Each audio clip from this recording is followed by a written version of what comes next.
Hello दोस्तों, एक बार फिर मैं आपके लिए लाया हूँ बहुत ही मज़ेदार कहानी। यह कहानी शुरू होता है चंदनपुर नाम के गांव से। उस गांव में राकेश अपने बेटे मनीष के साथ रहता था। राकेश एक सेकेंड हैंड टैक्सी चलाया करता था और टैक्सी चलाकर जो भी पैसा आता उसको अपने बेटे के देखभाल में लगा देता। एक दिन उसका टैक्सी खराब हो जाता है और वह दोनों बहुत दुखी होते हैं। राकेश अपने बेटे मनीष से कहता है, देखो मनीष, मेरा यह टैक्सी खराब हो चुका है और हमें और पैसे कमाने के लिए शायद कुछ लकड़ियां काटकर बेचना पड़ेगा। चलो जंगल की ओर। फिर उसके बाद राकेश अपने बेटे मनीष के साथ कुल्हाड़ी लेकर जंगल की ओर निकल जाता है। राकेश और मनीष लकड़ियां खोजते खोजते जंगल में बहुत दूर चले जाते हैं। वहां पर उनको एक दरवाज़ा दिखता है। देखो मनीष, मुझे यह कोई जादुई दरवाज़ा लगता है। मैं इसके अंदर आगे आगे चलूँगा और तुम मेरे पीछे पीछे धीमे धीमे आना। ऐसा कहकर वह दोनों उस जादुई दरवाजे के अंदर घुस जाते हैं। उस जादुई दरवाजे के अंदर जाते जाते वह दूसरी ओर आसमान में बाहर निकलते हैं और चारों ओर देखकर एकदम हैरान हो जाते हैं। वह देखते हैं कि वहां पर एक गुफा है और वह उस पेड़ से जुड़ा हुआ है। वह किसी तरह कूद के उस गुफा तक पहुंच जाते हैं और उस गुफा के अंदर जाने लगते हैं। काफ़ी देर तक चलते चलते वह गुफा के अंदर पहुंच जाते हैं। वहां पर वह एक बहुत ही भयानक राक्षस को देखते हैं और एकदम घबरा जाते हैं, लेकिन वह राक्षस सो रहा था। तभी मनीष के पिता इधर उधर सोने के आम को देख रहे थे और मनीष उस जादुई अंगूठी को देख रहा था जो कि वहां पर पड़ा था और बहुत तेज घूम रहा था। मनीष उस जादुई अंगूठी को छूना चाहता था। जैसे ही उसने उस जादुई अंगूठी को छुआ, वह उसके शरीर में प्रवेश कर गया। वह एकदम घबरा गया और उसके पिताजी भी उसको पुकारने लगे। उसके बाद वह दोनों डर के बाहर की ओर भागने लगे। दौड़ते दौड़ते वह उस जादुई गुफा से बाहर निकल जाते हैं। उनके बाहर निकलते ही वहां पर सभी कंकाल जग जाते हैं और वह राक्षस भी जग जाता है। सभी कंकाल और राक्षस राकेश और मनीष का पीछा करने लगते हैं। मनीष और राकेश दोनों दौड़ते हुए जल्दी से वहां से भागना चाहते थे, लेकिन उनका स्पीड थोड़ा कम हो जाता है। उधर वह सभी कंकाल भी वहां पर पहुंच जाते हैं, लेकिन रास्ता टूटा होने के कारण बहुत सारे कंकाल नीचे गिर जाते हैं। उसके बाद राकेश अपने कुल्हाड़ी से उस रास्ते को तोड़ रहा था। सभी कंकाल नीचे गिर जाते हैं, लेकिन एक कंकाल वहीं लकड़ी में फंस जाता है। राकेश उसको एक लात मारता है और जल्दी से दौड़ते हुए दूसरी ओर भाग जाता है। उधर वह राक्षस भी वहां पर आ जाता है। वह राक्षस बहुत गुस्से में था और कूद के पेड़ से नीचे उतरने लगता है। उधर राकेश और मनीष दोनों उस जादुई दरवाजे से बाहर आते हैं। पिताजी, लगता है वह एक जादुई अंगूठी था और उस अंगूठी के वजह से मेरे अंदर बहुत सारी शक्तियाँ आ गई हैं। मैं कुछ आजमा के देखता हूँ। ऐसा कहकर वह उस जादुई दरवाजे को नष्ट करने का सोचता है और उस पर हमला कर देता है। वह जादुई दरवाज़ा वहीं पर नष्ट हो जाता है। इस तरह मनीष को शक्तियों का पता लग जाता है। उसके बाद मनीष और राकेश दोनों दौड़ते हुए गांव की ओर भागने लगते हैं। यह सब एक बूढ़ा जादूगर देख लेता है। उधर राकेश और मनीष बहुत घबरा गए थे और दौड़ते हुए अपने घर की ओर चले जाते हैं। उनको समझ में नहीं आ रहा था कि वह क्या करें। उधर दूसरी तरफ वह दानव भी उस पेड़ से उतरकर उनके गांव की ओर जाने लगा। धीरे धीरे वह दानव मनीष के पास पहुंच जाता है। मनीष अपने शक्तियों का इस्तेमाल करके उस दानव को घायल करना चाहता था, लेकिन उस दानव पे शक्तियों का कोई असर नहीं होता है। उसके बाद मनीष अपने शक्तियों का इस्तेमाल करके पास में पड़े मुर्गी को एक मुर्गी बाइक में बदल देता है। उसके बाद मनीष उस मुर्गी बाइक के ऊपर बैठकर तेज रफ्तार से वहां से भागने लगता है, लेकिन वह दानव पीछे की ओर मुड़ के उस मुर्गी बाइक का पीछा करने लगता है।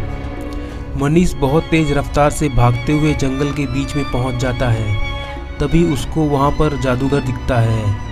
वह जादूगर कहता है, मैं तुम्हें उस दानव से बचा सकता हूँ, जैसा मैं कहता हूँ वैसा करो। उसके बाद वह जादूगर उस मुर्गी बाइक के ऊपर बैठ जाता है और दोनों उस पेड़ के ऊपर चढ़ने लगते हैं। बहुत तेज चढ़ते चढ़ते वह उस जादुई जगह पर वापस पहुंच जाते हैं। उसके बाद वह मुर्गी बाइक तेज रफ्तार से चलते हुए सभी कंकालों को गिराते हुए उस गुफा के अंदर जाने लगता है। वहां पर जादूगर के कहने पर पत्थर छूते ही वह अंगूठी वापस अपनी जगह चल जाता है। उसकी वजह से वह दानव वहीं पर सो जाता है और वापस अपने जगह पर पहुंच जाता है। हाय दोस्तों, एक बार फिर मैं आपके लिए लाया हूँ बहुत ही मज़ेदार कहानी। यह कहानी शुरू होता है कानपुर के पास बसे एक छोटे से गांव से। उस गांव में एक लोकेश नाम का आदमी अपने बेटे टिंकू के साथ रहता था। टिंकू के माँ के गुजर जाने के बाद लोकेश ने ही टिंकू का पूरा ध्यान रखा। एक दिन टिंकू ने अपने पिताजी से कहा, पिताजी मेरे सारे दोस्तों ने बहुत सारे पटाखे खरीद कर अपने पास रखे हैं। इस बार दिवाली में मुझको भी बहुत सारे पटाखे चाहिए। तभी लोकेश बोला, बेटा देखो, गाय ने भी दूध देना बंद कर दिया है और मेरे पास अभी इतना पैसा नहीं है कि मैं तुम्हारे लिए पटाखे खरीद के लाऊं। यह सब सुनकर टिंकू बहुत नाराज होता है और एक जगह बैठकर दुखी होकर रोने लगता है। तभी उसके पिताजी उसके पास आते हैं और कहते हैं, अच्छा ठीक है, चलो हम लोग जंगलों में चलते हैं और कुछ लकड़ियाँ तोड़ के लाते हैं। लकड़ियों को बेचकर जो भी पैसा आएगा उससे हम तुम्हारे लिए पटाखे लेकर आएंगे। यह सुनकर टिंकू बहुत खुश होता है। फिर टिंकू और उसके पिताजी दोनों लकड़ियां काटने के लिए जंगल की ओर निकल जाते हैं। फिर वह जंगल में लकड़ियां काट के वापस घर की ओर जा रहे होते हैं। उसी जंगल में दो बहुत बड़े बड़े खतरनाक चमगादड़ घूम रहे थे और वह अपना शिकार खोज रहे थे। तभी उनकी नज़र टिंकू और लोकेश पे पड़ी। वह टिंकू और लोकेश के पास जाते हैं। उसमें से एक चमगादड़ बकरी उठा लेता है और दूसरा लोकेश को ही उठा लेता है। तभी टिंकू उसको रोकने की कोशिश करता है और पीछा करने लगता है, लेकिन तब तक बहुत देर हो चुकी थी और वह चमगादड़ बकरी और लोकेश को उठाकर ले जाने लगे। उधर टिंकू को कुछ समझ नहीं आ रहा था कि वह क्या करे। फिर वह दौड़ते हुए सीधे गांव में गया और लोगों से मदद मांगने की सोचा। वह गांव में जाकर एक जमींदार के पास गया। उसके पास एक प्राइवेट हेलीकॉप्टर था। उसने सोचा शायद जमींदार उसकी सहायता करे। वह जमींदार को सारी बात बताता है और तभी जमींदार हंसते हुए बोलने लगता है, हा हा हा, जरूर तुम्हारा पिताजी यहाँ से भाग गया होगा तुमको छोड़ के। वैसे भी उसने मेरे से बहुत सारे पैसे ले रखे थे। जरूर बचने के लिए वह गांव छोड़कर भाग गया होगा। जमींदार ने उसकी सहायता नहीं की और टिंकू बहुत दुखी हुआ और जंगल में जाकर उसी जगह अपने पिताजी को खोजने लगा और रोते रोते वहीं पर सो गया। सर्दियों का मौसम था और वह काफ़ी देर तक सोया था। तभी एक पेड़ से आवाज़ आती है और वह उठ जाता है। तभी वह पेड़ बोलता है, लगता है तुम बहुत दुखी हो, क्या हुआ मुझे बताओ। तभी टिंकू सारी बात उस जादुई पेड़ को भी बताता है। तभी वह जादुई पेड़ उससे बोलता है, ये लो जादुई पटाखे, इसको सिर्फ दिवाली के दिन ही फोड़ना। इसमें बहुत सारा जादू है, तुम्हें दिवाली के दिन ही पता चलेगा।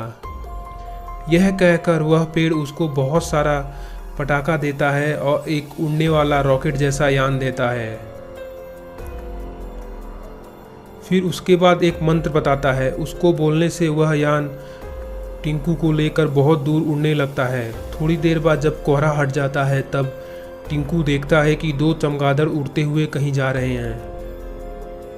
वह अपने पिताजी का पता लगाने के लिए उस चमगादड़ का पीछा करने लगता है और पीछा करते करते वह एक बहुत बड़े गुफा के पास आ जाता है।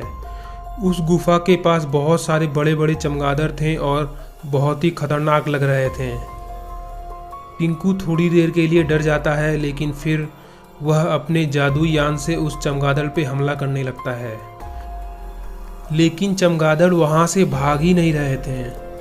तभी उसने बहुत बड़ा हमला किया और सभी चमगादड़ डर गए और वहाँ से भागने लगे। फिर वह अपना उड़ने वाला रॉकेट लेकर उस गुफा के अंदर गया और गुफा के अंदर जाके देखा कि वहाँ पर चारों ओर लावा ही लावा है और ऊपर बहुत सारे चमगादड़ उल्टा होकर सो रहे हैं।